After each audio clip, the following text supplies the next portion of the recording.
something you might not know about me. I'm a Wii U owner. I own a Wii U. Do you own a Wii U, Peter Brown? By proxy, my roommate has one. Really? yours is a one Wii U household. Yeah. Fair enough. Matt Espinelli, do you own a Wii U? Yes, I do. Yeah. Would you consider yourself a Nintendo fan?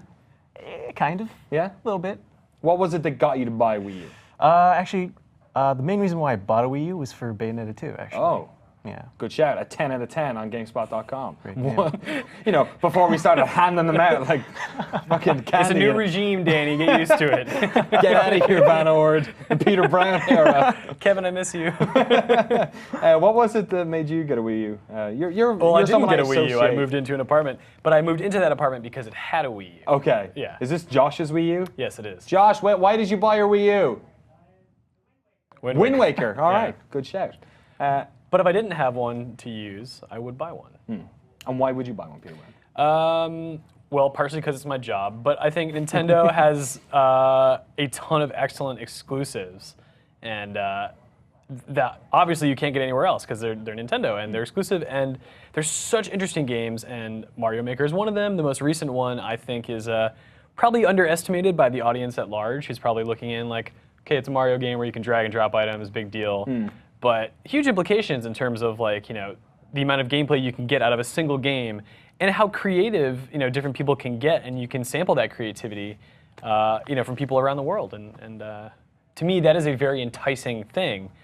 But I could see how people who aren't really into Nintendo exclusives might avoid the Wii U because, frankly, it just doesn't get as many, you know, AAA big games that you can guarantee will be on Xbox One and PS4. Yeah, and I'm interested, Matt, in what it's kind of a funny angle that you have, because the reason you bought it was actually because of a third-party game, which Nintendo didn't develop on their own. Right. What other games do you own on your Wii U? Like, what do you like doing on your Wii U? Is it one you go back to every couple of months, or do you play every now and again?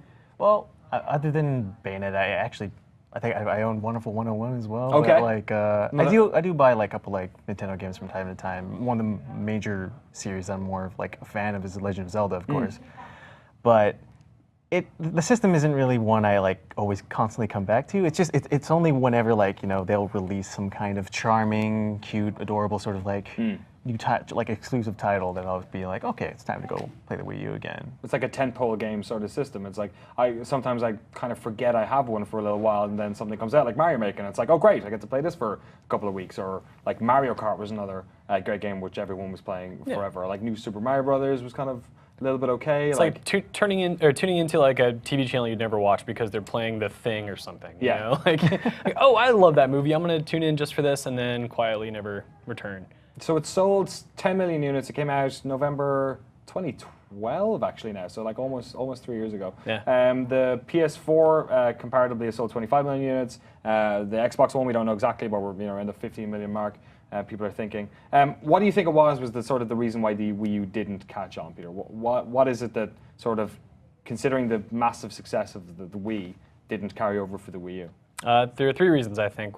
One is what I mentioned earlier, is that people know that they're not going to be getting the exclusive or the games from like Ubisoft, EA, like all those big publishers on the Wii U because of reason two, it's a significantly underpowered machine when compared to PlayStation 4 and Xbox One.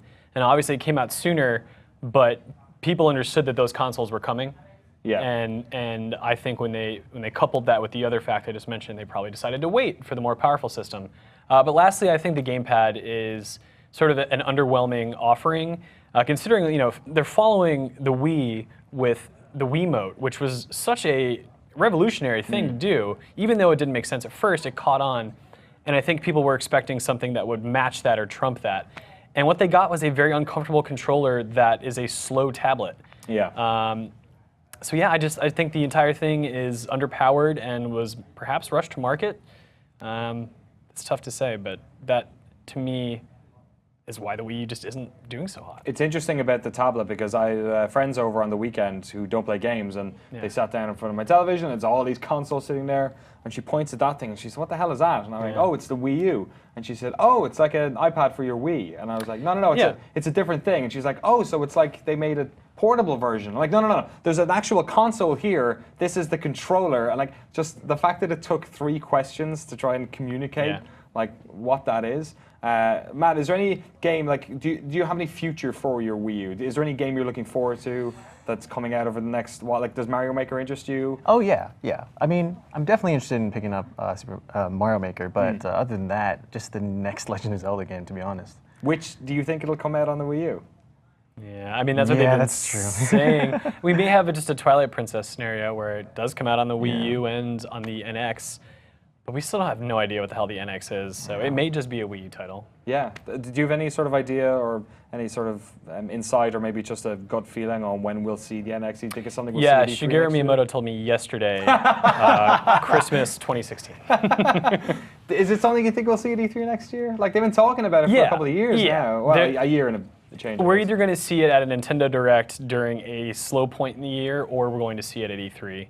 I don't think it would make sense for them to do anything at TGS, because Nintendo basically ignores TGS. Yeah, just strange. Yeah, but Xenoblade Chronicles X is coming out in December. Great! And that looks awesome, and another like 100-hour game. But yeah, I'm super stoked for that. That's probably, apart from Zelda, the only Wii U game left that I am interested in. Yeah, I've still got a bunch more that I've still not like dove into for whatever reason. It always seems to be like the B console to whatever's happening on my PC or PS4, Xbox One. Right. Like Donkey Kong Tropical Freeze, I still haven't really dove into. Like I got it and then just played a little bit. But it's weird. It's like a B console for so many people, but so many of the games that are exclusive to it are like, they pack in so much charm and inventive little gameplay mechanics that you kind of don't find elsewhere. It's still amazing to me that a company that is able to do that as well as Nintendo good shot there.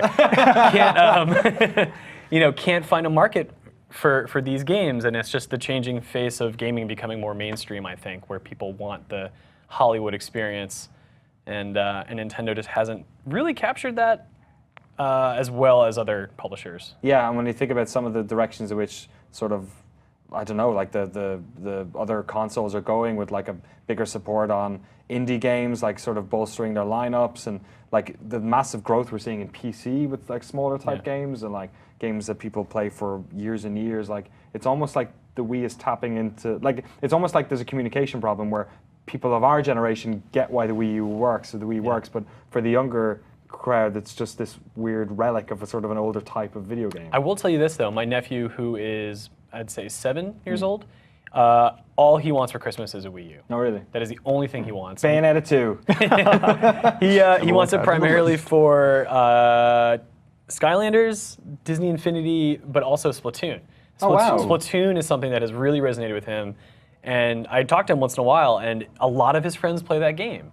I think Nintendo has actually done a great job of capturing maybe a modest-sized audience of a younger generation with Splatoon. That I think we don't see. That's bizarre. It's sort of the reverse situation. And when I was at PAX as well last week, or the weekend before last, the amount of Splatoon cosplaying that was going on was actually a little bit alarming. I was like, oh wow, a lot of people playing that. Have you played that at all, Matt? A little bit at my friend's house, actually. It's really good, actually.